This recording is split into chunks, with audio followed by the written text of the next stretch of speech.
So it's random, that I come here to air a few things or correct a few things or just give clarity about certain things. I've been seeing a lot of things and I was like, you know what? I'm going to say something. I'm going to speak. There's a lot of miserable people out there who will never be happy no matter what you do, okay? No matter what you do, okay? That is why I'm always doing what I want. Now what you want, now what the public says, what the public wants, but what Zari wants. I have my dreams. I have a lot of things that I want as a person. And if I ever sat down to think, oh my God, somebody say they don't like this blue hair, I should do pink. Another person wants platinum hair, which is grayish. Another one's blonde. I'm going to have all types of colors on my head of hair because people have. I had to lower my music because I really want us to be very clear about one thing. Myself and Shakib getting Nikad obviously sat well with a lot of people, but there's always a certain group of people that will project their misery onto me. I'm a very happy person. Naturally, I'm a happy person. I am overblessed, too stressed to worry about what's going on in your life. But you are 101% invested in my life. And I mean, if you've been out there saying a lot of shit about me, this is what I have to say back to you. Okay? I did not get... Shakib didn't wake up to Nikami because there's so much pressure, because someone somewhere in another country got married. Zari's under pressure. I think last year, jokingly, my husband said, I'm going to marry you. It was a joke, and that's why people are always saying, be careful what you manifest. Watch your tongue. It's like, I'm going to marry you. Damn, Snapchat must be longer. So jokingly, he says, you know what, I'm going to marry you next year. And we made a video about it. It was on Snapchat. It's just like a joke. And this year, he comes to South Africa. It's during Ramadan. And he's like, I'm going to marry you. And I've been talking to people in the community, the sheikhs. I'm like, wait, that is like, have you even thought about this? I thought he's like, I'm going to marry you. And I'm like, okay. 1, 2, 3, before I know it, he's spoken to the sheikhs. The date has been set, and this is in a period of 48 hours, somewhere there. Yeah, that's why I wasn't ready. I didn't have anything very special to wear. I just got onto my habaya, whatever it is. Bam! We're off to get married. I got nikad. It's not a competition. It's never a competition. Okay, I live in my lane. I do my own shit. I do what I feel is right for me. I do not have competition. Okay, so we called the relevant people. He called his family.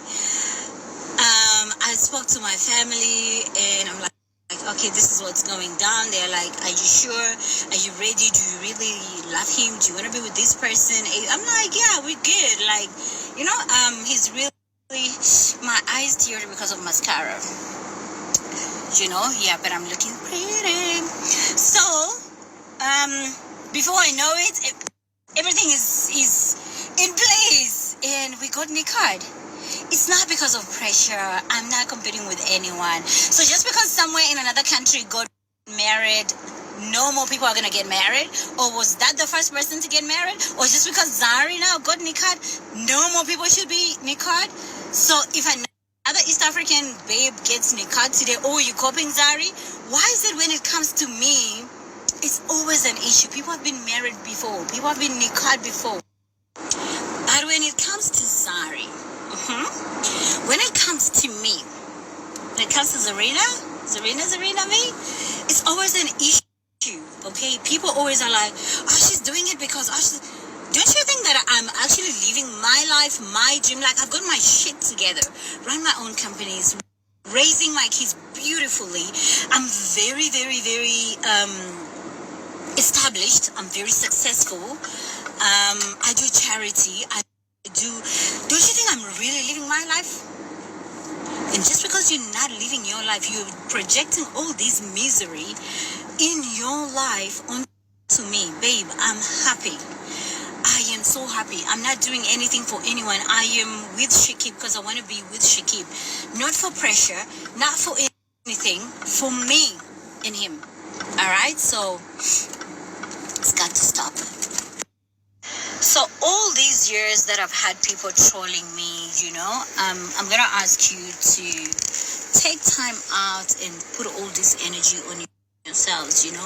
Just think about how many years you've been out here trolling me on the internet. And I'm going to tell you what, I grow. Every other day I grow. I increase assets, I increase my investments. I'm growing as a person, you know. I grow as a mother. I grow generally, you know, because I am so fully focused on myself, my well-being, and what is good for me. Not worrying what is good for you. What are you doing? Who are you dating? Who married you? No. But then again, I forgot. If you talked about yourself, nobody would listen.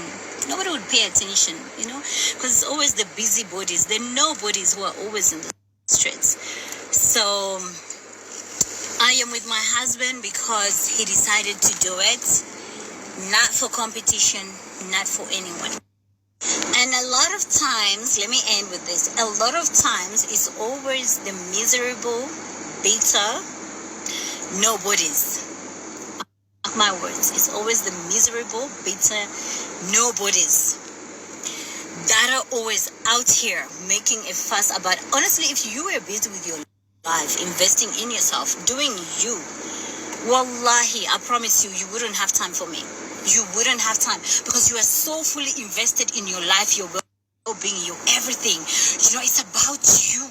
You want to see yourself grow, be a better person. But misery loves company. You don't have so much going on in your life. You know? You're literally projecting all your misery, everything on me. I'm in a very, very happy place. I'm in a very beautiful space. Wallahi, I am so happy. I wish you know. So I wish you luck, and I hope you find that happiness that's missing in your life. So I know I said I'm ending, but I promise this is the last one. I promise. So I'm going to come here and pray for you. I pray for you that you find the missing part that's missing in your life. I pray that you feel the hole in your heart that's giving you so much pain over people's lives. I pray you find peace and happiness that some of us are experiencing. I pray for you that the good Lord will touch your life and turn it around and make something beautiful for you, so that when you look at, if you are on the other side, I'm like, wow, why was I hating when I could actually do this? I pray for you. I pray God blesses you so hard so that you can experience, you know, the joy that some of us have. I pray that space is filled. It's a hole. It's a hole that is very untreatable. But prayer can heal such things. I'm praying for you. No offense. I love you back.